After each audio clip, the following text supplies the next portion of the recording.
नमस्कार साथियों, एक बार पुनः आप सभी का स्वागत है। आज की इस क्लास में हम यूनिट 10 है ना, हमारा जो पार्ट बी है फूड सेफ्टी ऑफिसर का, उसकी यूनिट 10 में एक टॉपिक दिया हुआ है कोडेक्स एलिमेंटरिस कमीशन, है ना। क्या दिया हुआ है?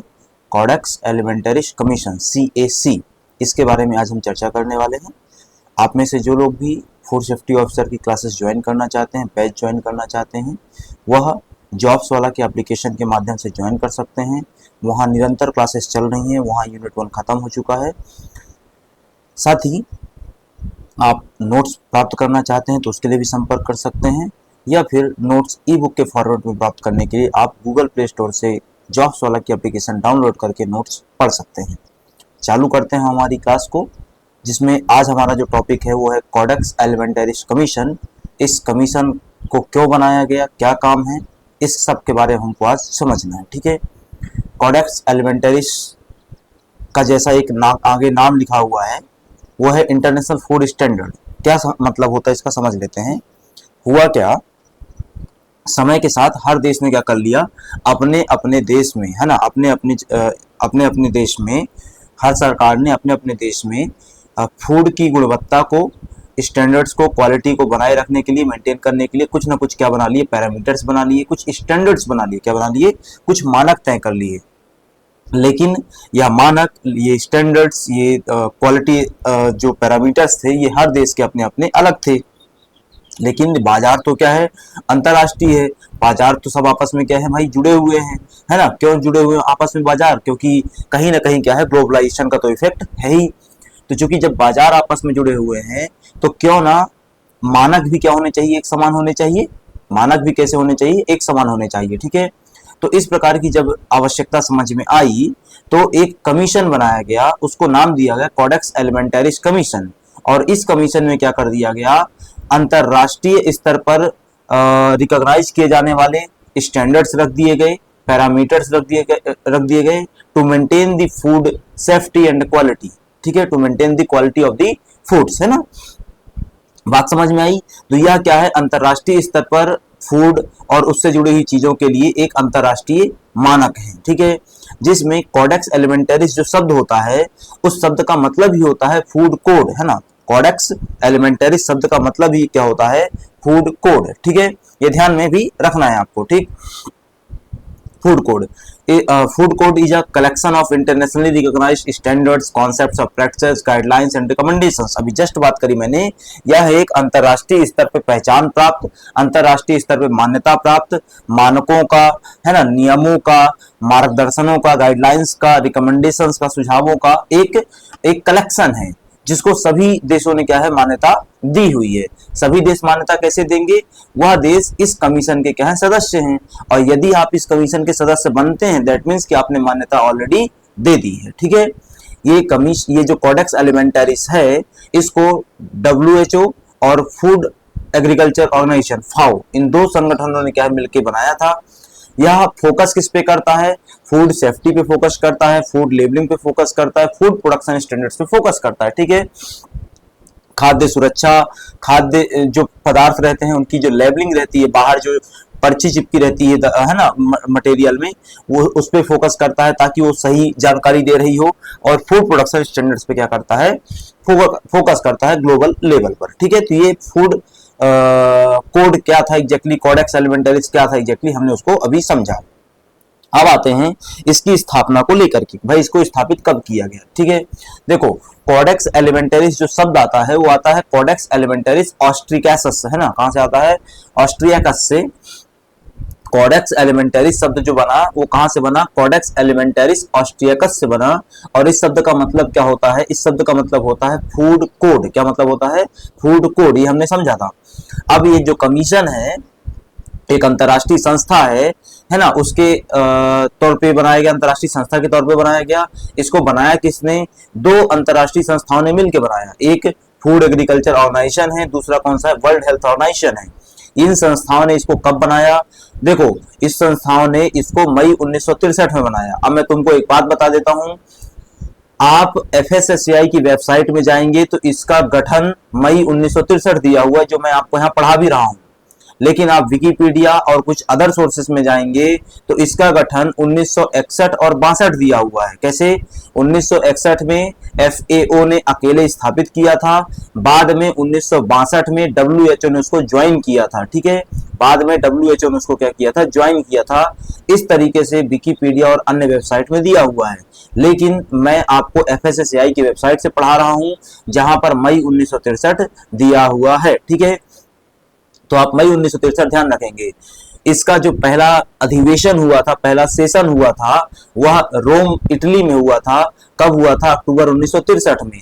रोम इटली में ही क्यों हुआ था? क्योंकि FAO का हेडक्वार्टर कहां पर है? रोम में है। कहां पर है? रोम में है, इसलिए वहीं पर उसको आयोजित किया गया था। ठीक, यहां तक की बात। यह commission, Codex Alimentarius Commission, it develops and maintains the food standards to, है ना। यह क्या करता है? फूड स्टैंडर्ड मेंटेन करता है, डेवलप करता है, देन उनको मेंटेन करता है। काहे के लिए? क्यों करता है ऐसा? हो ताकि जो कंज्यूमर है, कंज्यूमर मतलब हम लोग जो हम फूड खरीद रहे हैं, खा रहे हैं, हमारे हेल्थ को प्रोटेक्ट किया जा सके, एक बात। दूसरा, इंश्योर फेयर ट्रेड प्रैक्टिसेस, है ना, अंतरराष्ट्रीय स्तर पे व्यापार प्रणाली सही से चल सके, और है ना। तीसरा आ जाता है फैसिलिटेट इंटरनेशनल फूड ट्रेड, तो और ताकि क्या हो सके? अंतरराष्ट्रीय स्तर पे क्या हो सके? खाद्य का व्यापार आसानी से हो सके। ठीक है, इस उद्देश्य से क्या किया गया था? इसको बनाया गया था। ठीक, ये जो CAC है, इसमें किस प्रकार के मेंबर जुड़ते हैं? तो इसमें FAO और WHO सभी के सदस्य क्या है? इसमें जुड़ते हैं।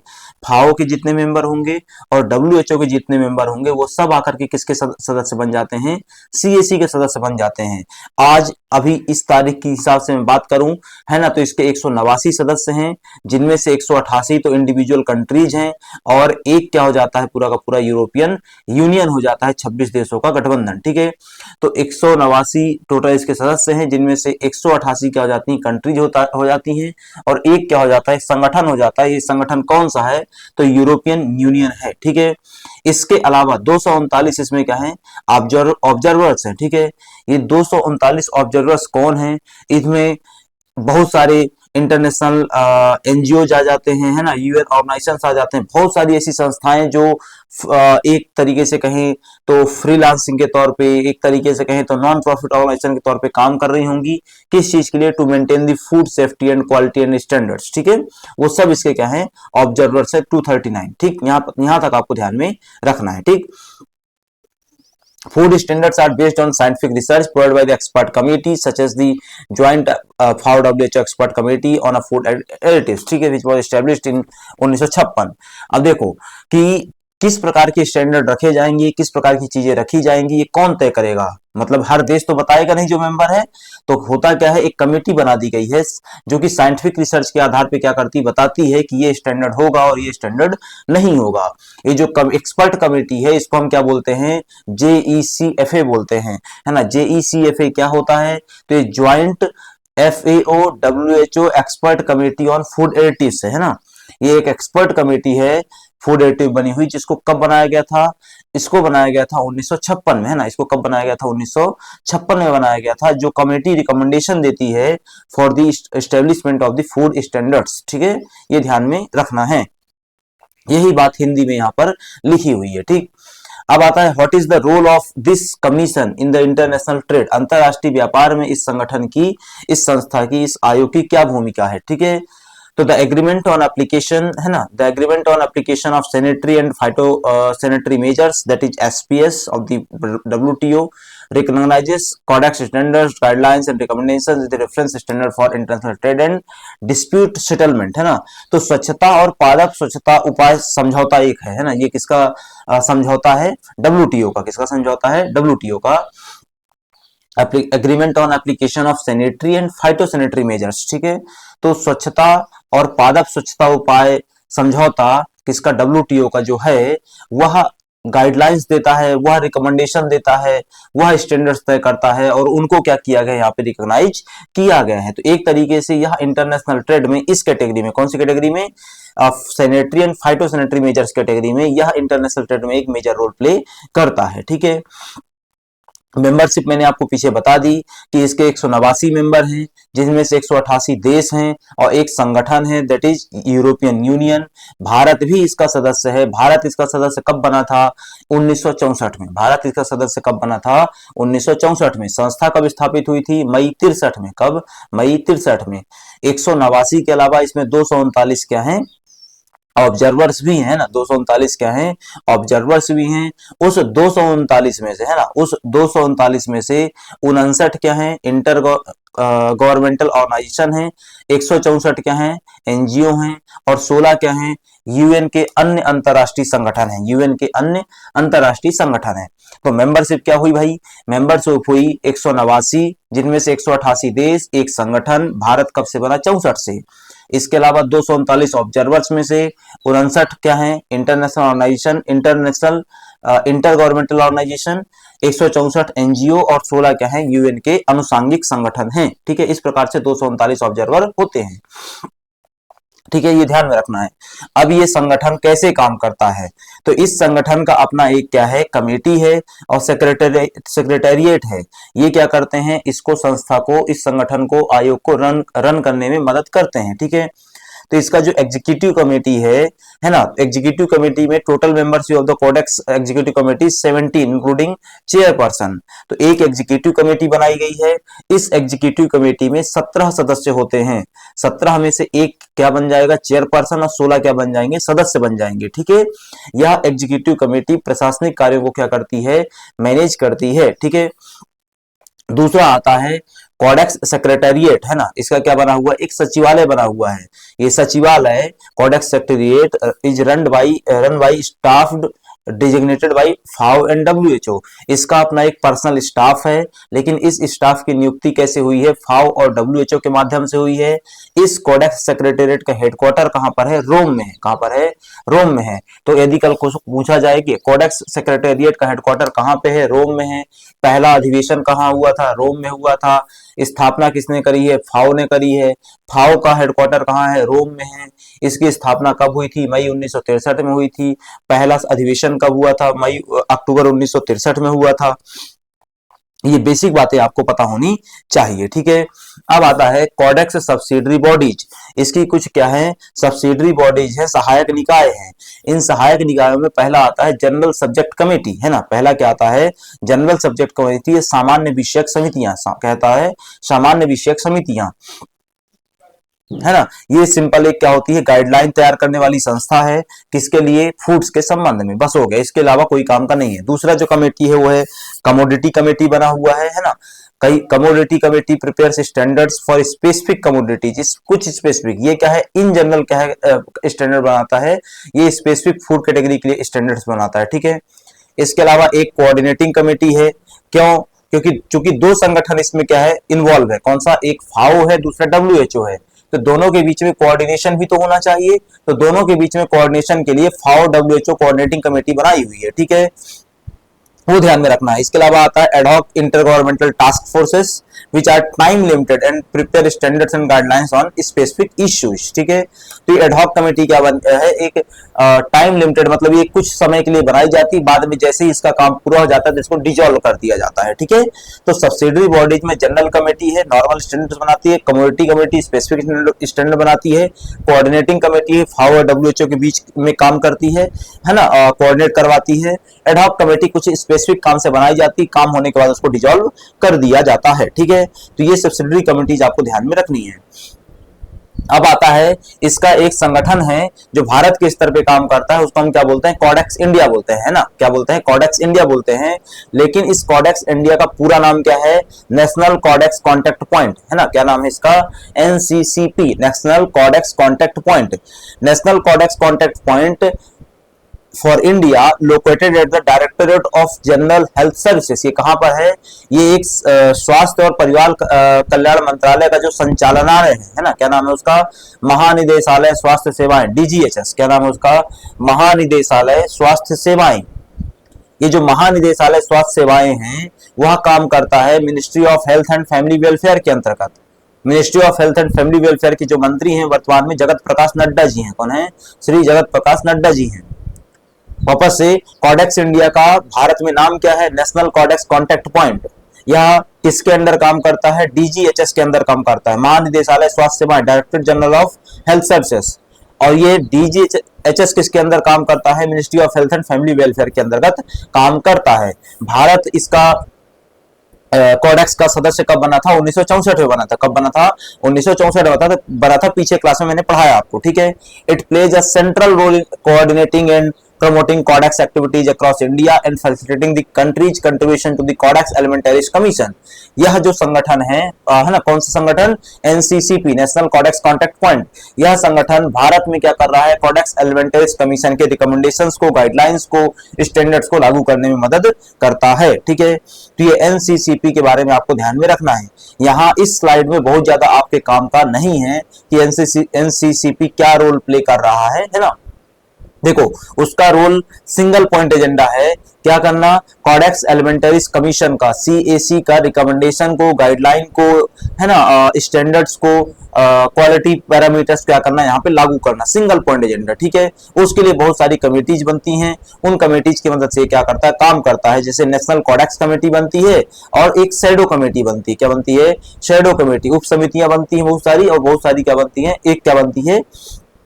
राष्ट्रीय कोडेक्स समिति बनती है। इनके माध्यम से नेशनल कोडेक्स कॉन्टैक्ट पॉइंट क्या करता है? काम करता है, ठीक है। अब आता है what is the legal status and influence of this organisation, है ना, इसकी वैधानिकता क्या है? तो Codex Alimentarius itself is not legally enforceable but serves as a reference guide. वापस बहुत इंपॉर्टेंट लाइन है, ध्यान रखना है। यह लीगली बाइंड नहीं है, मतलब कोई देश इसका पालन नहीं करता है तो क्या उसके खिलाफ कोई कार्रवाई हो सकती है? लीगली नहीं हो सकती। यदि कोई देश इन स्टैंडर्ड्स का पालन नहीं करता है तो उसके खिलाफ कोई कार्यवाही नहीं हो सकती है। मतलब क्या हुआ? यह नॉन इन्फोर्सिएबल है। ये क्या है? नॉन इन्फोर्सिएबल है, बस एक रेफरेंस गाइड के तौर पे क्या करते हैं? काम करते हैं, ठीक है। ये बस इतना ध्यान में रखना है आपको, ठीक। Several countries incorporate codex standards into their national food laws। अब बहुत सारे देश तो पालन करते भी हैं, और वो पालन करने की प्रक्रिया में क्या करते हैं? तो वह कोडेक्स एलिमेंटरीज कमीशन के जो रिकमेंडेशन रहते हैं उनको अपने देश के जो नेशनल फूड लॉ है उसमें शामिल कर देते हैं। जैसे उदाहरण के लिए यदि हम कहें कि भारत यदि इसका पालन करता है तो भारत ने क्या किया? कोडेक्स एलिमेंटरीज कमीशन के रिकमेंडेशंस को, गाइडलाइंस को, स्टैंडर्ड्स को भारत का जो अपना फूड लॉ है, कौन सा? FSSA एक्ट है ना, FSSA एक्ट में क्या कर दिया? उसको शामिल कर दिया, उसमें क्या कर दिया? उसको इंक्लूड कर दिया। इस तरीके से वो काम करता है, ठीक है। तो बट फिर भी लीगल स्टेटस क्या है? Non binding, non binding, non enforceable, ठीक है। अब आता है what is the scope of the Codex Alimentarius Commission. किन किन चीजों में क्या करता है? गाइडलाइन बनाता है, किन किन चीजों में रिकमेंडेशन दे सकता है, ठीक है, किन किन चीजों में स्टैंडर्ड तय करता है। तो all type of the food, कौन कौन से?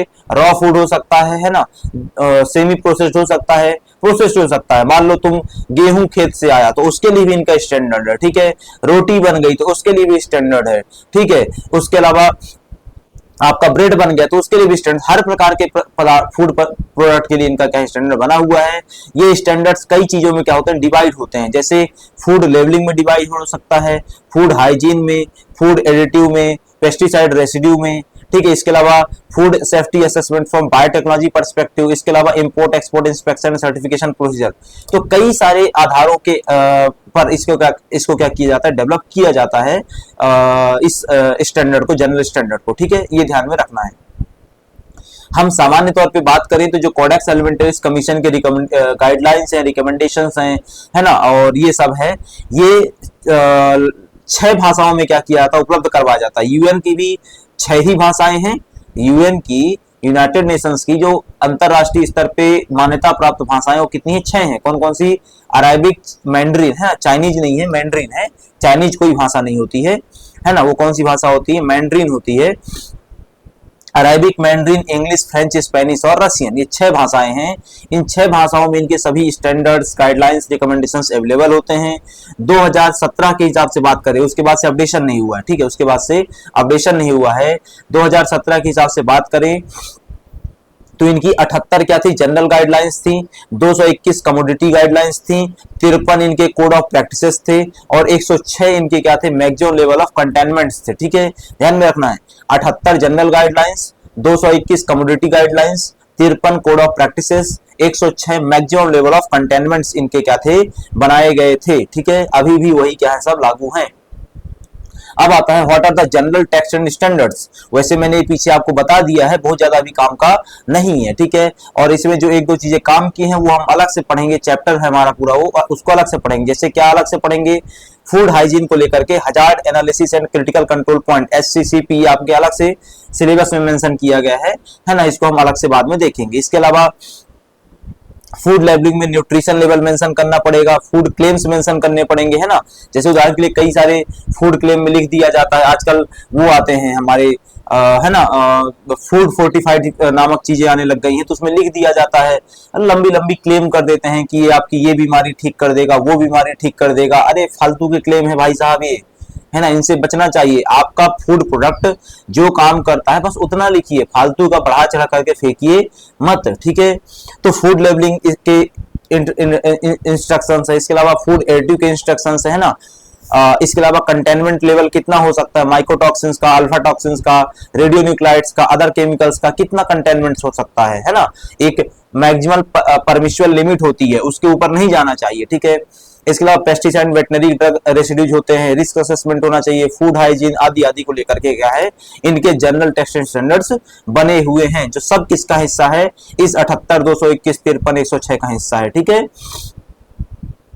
कुछ स्पेसिफिक बने हुए हैं, है ना। कुछ स्पेसिफिक के अंतर्गत क्या आता है, मीट प्रोडक्ट के लिए बना हुआ है ना, फिश एंड सी फूड के लिए बना है, मिल्क एंड डेयरी के लिए है, foods and specific special dietary uses के लिए है, सेरेल एंड लेग्यूम्स के लिए, फ्रूट वेजिटेबल्स के लिए, फैट्स ऑयल्स के लिए, मिसलेनियस फूड प्रोडक्ट्स के लिए, जैसे chocolate, sugar, Honey, mineral water आदि आदि।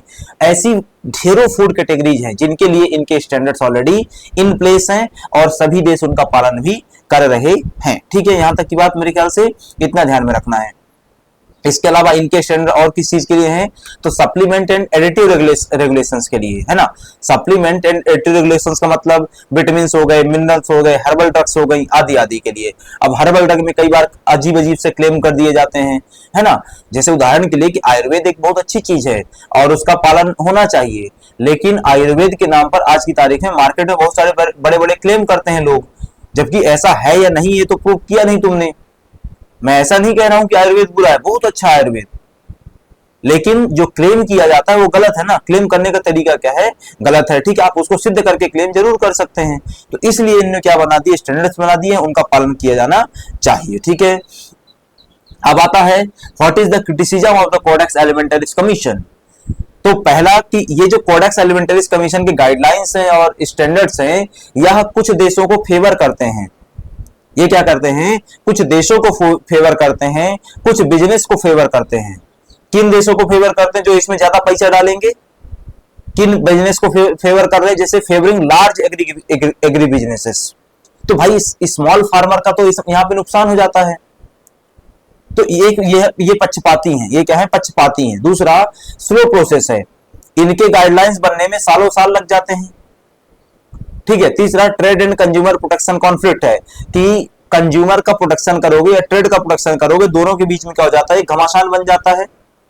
ठीक है, तो ये कुछ बेसिक आलोचनाएं हैं इनकी, बहुत ज्यादा परेशान होने की आवश्यकता नहीं यदि ध्यान ना रहे तो। ठीक, ये पूरी की पूरी बातें क्या थी, हमारी कोडेक्स एलिमेंटरीज कमीशन के बारे में थी, जिसमें हमने पूरी चर्चाएं करी अपनी। ठीक है, यहां से कोडेक्स एलिमेंटरीज कमीशन आपका खत्म होता है। हम अगली क्लास में मिलेंगे किसी एक नए टॉपिक के साथ, तब तक के लिए आप सभी का धन्यवाद।